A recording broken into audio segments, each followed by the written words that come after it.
They erased my 8-year-old from every single family photo, as if she never existed. I stayed silent, letting their arrogance grow, until the moment I revealed the undeniable proof and watched their perfect world shatter before my eyes. Before we dive in, don't forget to like, share, and subscribe for more shocking revenge stories. You won't believe how this one ends. I had always believed that family meant unconditional love, that no matter the disagreements, the quarrels, or differences in personality, there would always be a bond, a safety net of care and understanding. But after my separation from my husband, everything shifted. The warmth that once filled our family gatherings, the laughter echoing through hallways, and the casual joy of shared meals was replaced by whispers, sideways glances, and an unmistakable coldness that made my chest tighten every time I stepped into the room. At first, it was subtle. My in-laws would comment on the way I managed my home, the way I dressed, or even the way I spoke. Occasionally, they criticized my parenting style, questioning my decisions over my daughter, Emily. "You should probably let her try this differently," one would say, smirking, while another would roll their eyes at something as simple as the way Emily held her fork.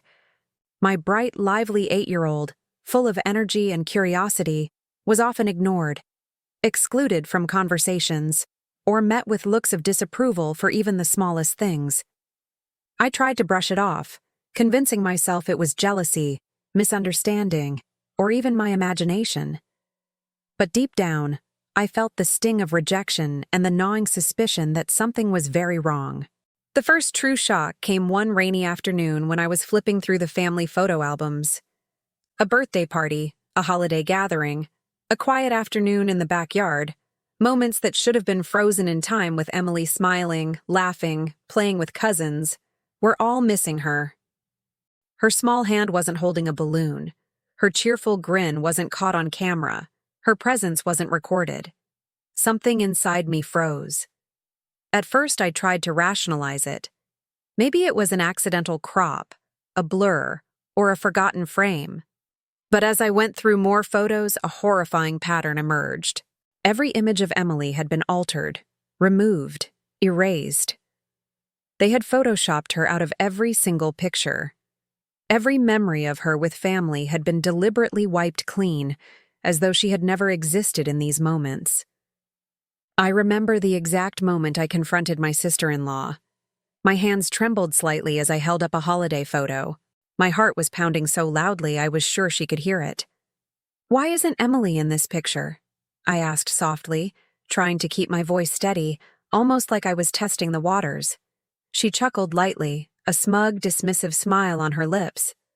"Oh, she wasn't really part of this one," she said, brushing it off like it was no big deal. But the weight of the injustice crushed me. Pretending it didn't hurt would not erase the truth. My own family had attempted to erase my child from history. That night, I sat in Emily's room, watching her sleep under the soft glow of the nightlight. Her peaceful, innocent face made my chest tighten with a mix of sorrow, anger, and determination. How could someone try to erase her so completely? How could cruelty come from the people who were supposed to love her?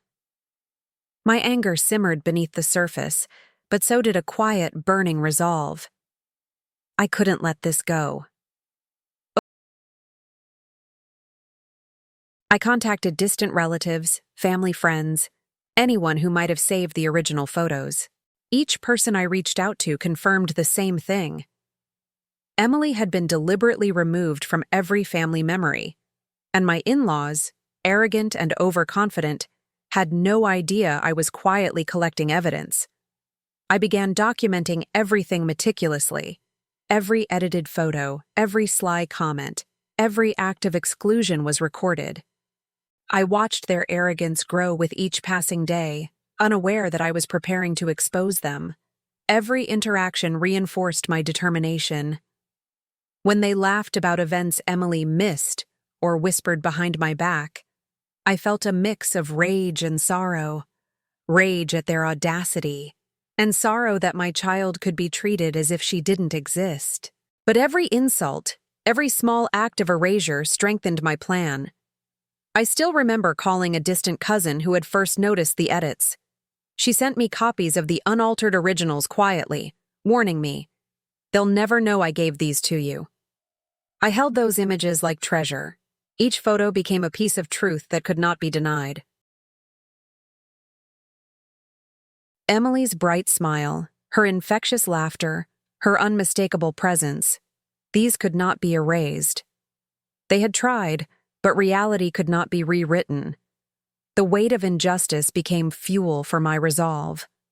I knew confrontation would have to be strategic, no shouting, no emotional outburst. Patience and timing were my allies.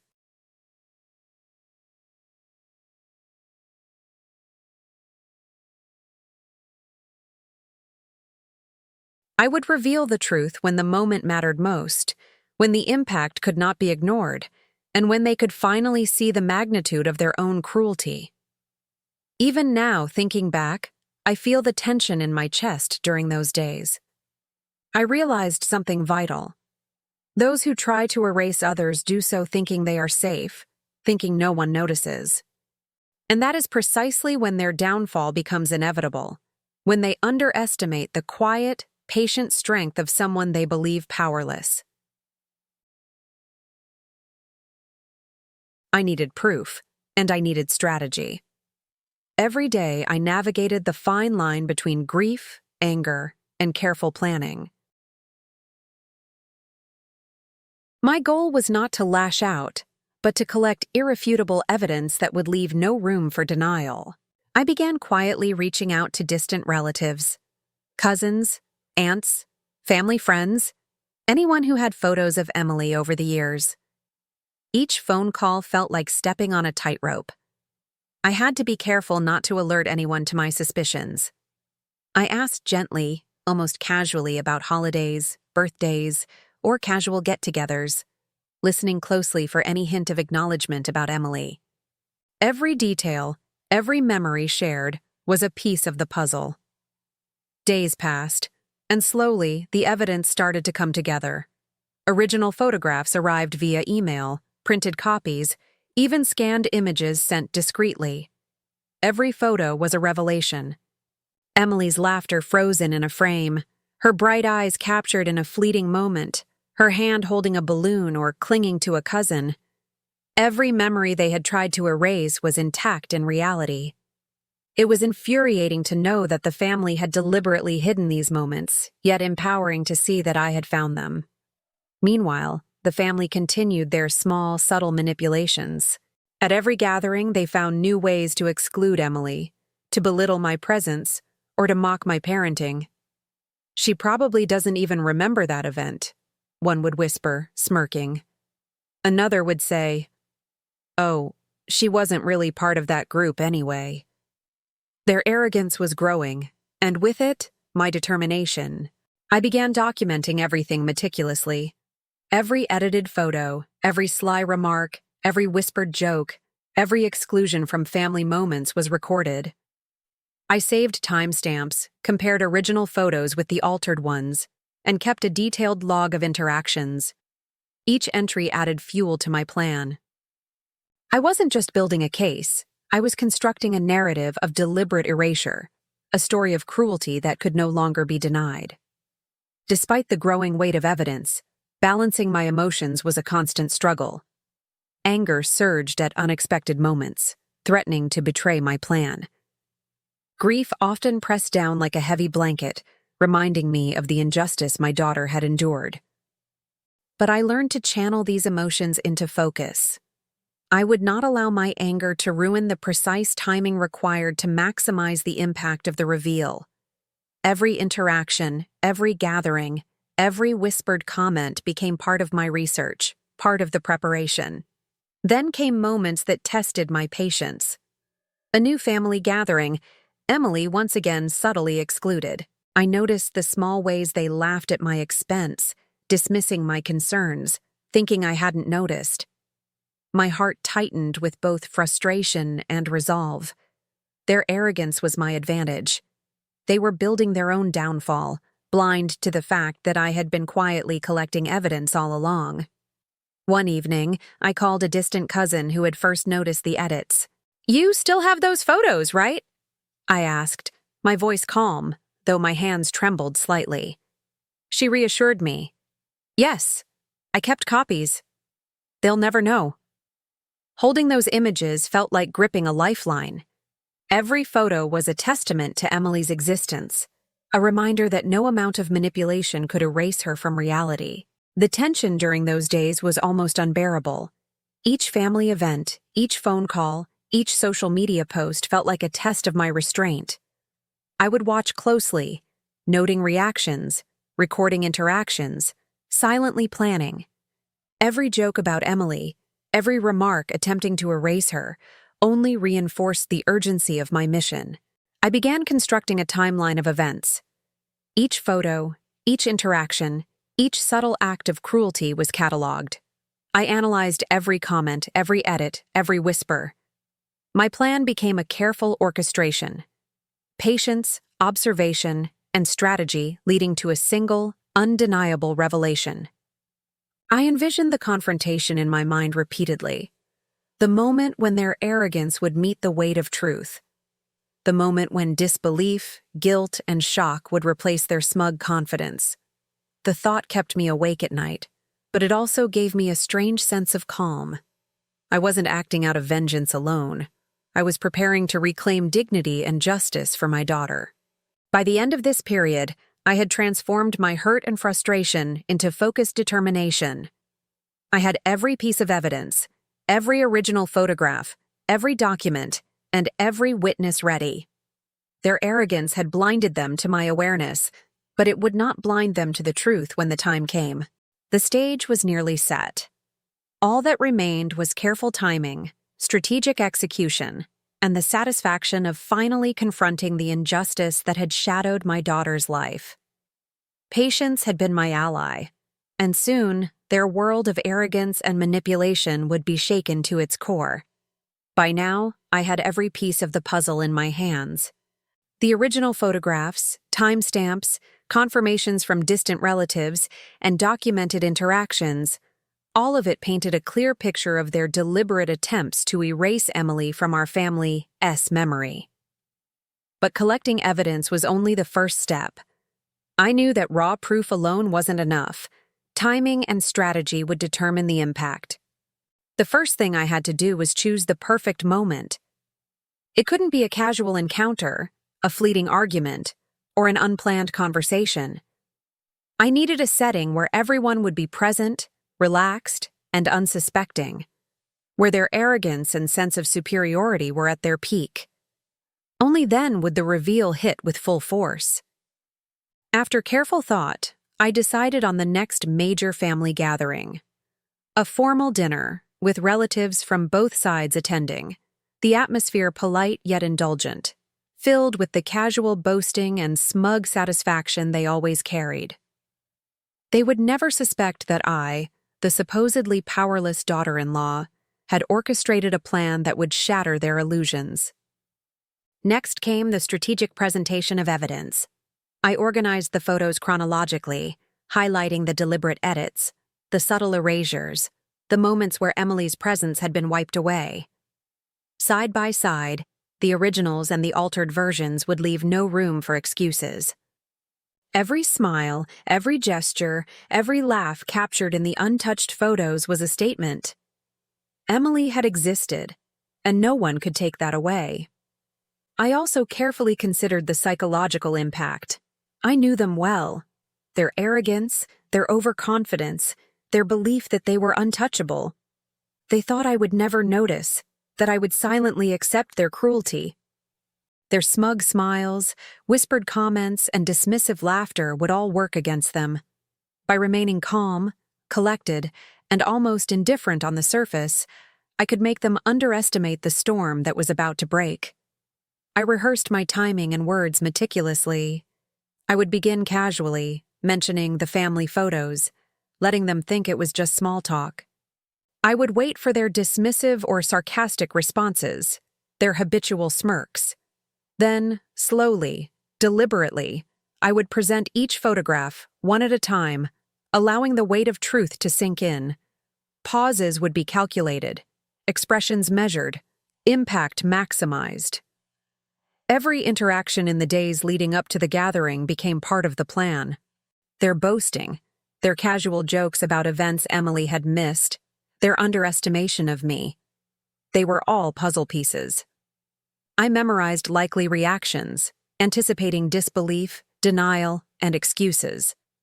Each small arrogance from them would make the final revelation even more devastating. Even in moments of doubt, I reminded myself, this wasn't about revenge born of anger. It was about justice.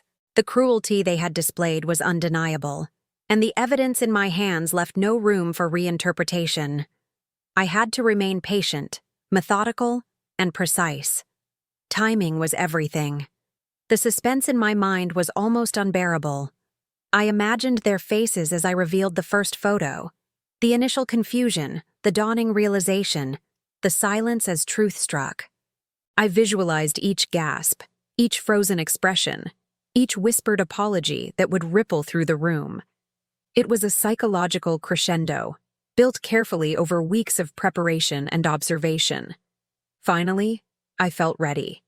Every photograph, every document, every subtle act of cruelty had been catalogued and arranged. The family's arrogance had grown unchecked, and they had no idea that the moment of reckoning was only days away.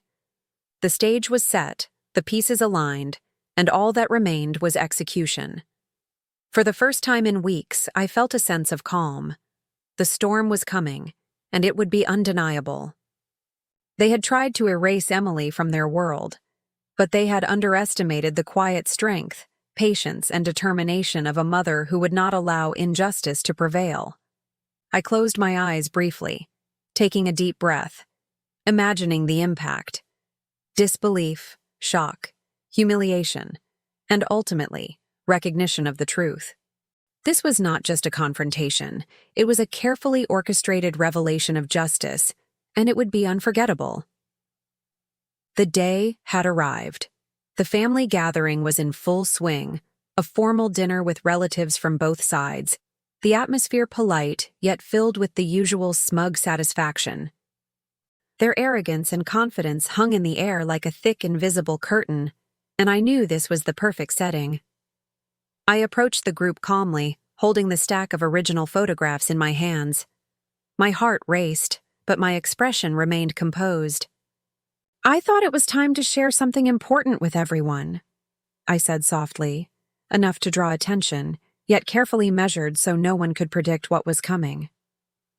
Curiosity flickered across their faces. Some smirked, assuming it was just a casual comment or perhaps another attempt at attention-seeking. I ignored their reactions, focusing on the evidence before me. One by one, I laid the photos out on the table, side by side.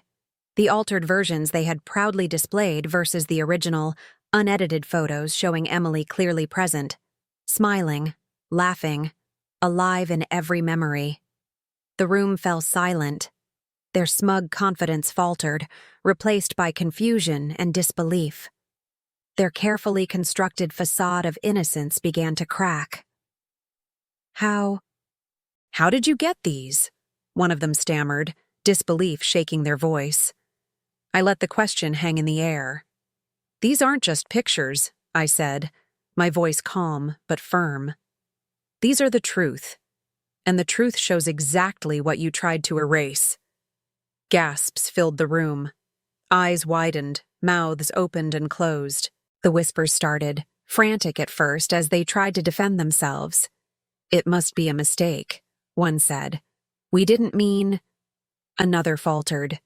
But every photograph, every timestamp, every subtle edit revealed deliberate attempts to remove Emily from our family history. The evidence was undeniable. I watched as their pride crumbled before my eyes. Some turned pale, others averted their gaze, and a few tried to speak but were silenced by the weight of proof. The arrogance that had guided them for months, the laughter, the whispers, the dismissive comments, was gone. They had underestimated me, underestimated the quiet determination of a mother who refused to allow injustice to stand. Emily, unaware of the tension at first, looked up from my side. Her wide, innocent eyes met mine, and I smiled softly. In that moment, the months of planning, frustration, and heartbreak felt worth it. She had not been erased. Her presence, her laughter, her rightful place in our family could no longer be denied. One by one, the family members' reactions shifted from shock to guilt. Whispers of apology, disbelief, and stunned silence filled the room. We didn't think," someone muttered, but their excuses rang hollow in the face of undeniable proof. Their arrogance had been their undoing. I took a deep breath, letting the moment settle. "I hope this teaches everyone something important," I said quietly but firmly. "Children are never just images to manipulate. Their presence, their memories, and their lives are sacred. You cannot erase them, and you cannot ignore them."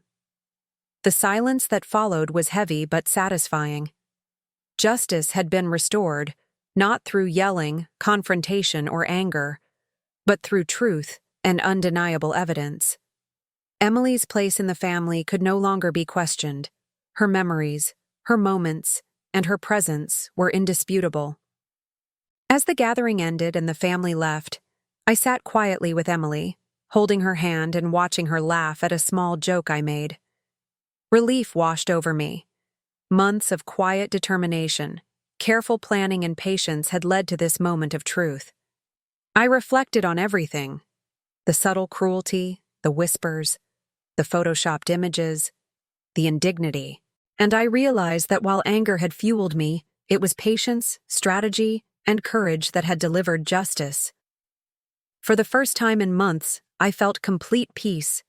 Emily's laughter, her presence in every photo, and her rightful place in our family were secure. The lesson was clear: injustice can be overcome, arrogance can be exposed, and truth will always find a way to shine through, even when hidden by those who thought they were untouchable. Sitting quietly after the confrontation, I reflected on everything that had happened. The betrayal had been painful, yes, but it had also revealed something important. Resilience is born from hardship. Standing up for Emily, protecting her memories, and refusing to let anyone erase her existence had strengthened both of us in ways I could never have imagined. I realized how easy it is for people to try to rewrite history or manipulate the truth, but courage and patience can overcome even the most calculated cruelty. The evidence I had gathered and the careful planning of the reveal had turned the tables completely. Most importantly, I understood that protecting the ones you love requires vigilance, assertiveness, and determination. Silence may feel safe at times, but action guided by truth and integrity has the power to change everything. Emily's laughter, her presence, and her rightful place in our family were no longer in question. They had been restored and secured. The journey had been long and filled with heartbreak, but it reaffirmed a simple truth: never underestimate the power of patience, courage, and evidence when confronting injustice. They tried to erase us, but the truth couldn't be hidden. If you were inspired by this story, don't forget to like, share, and subscribe for more true revenge stories, where justice always finds a way.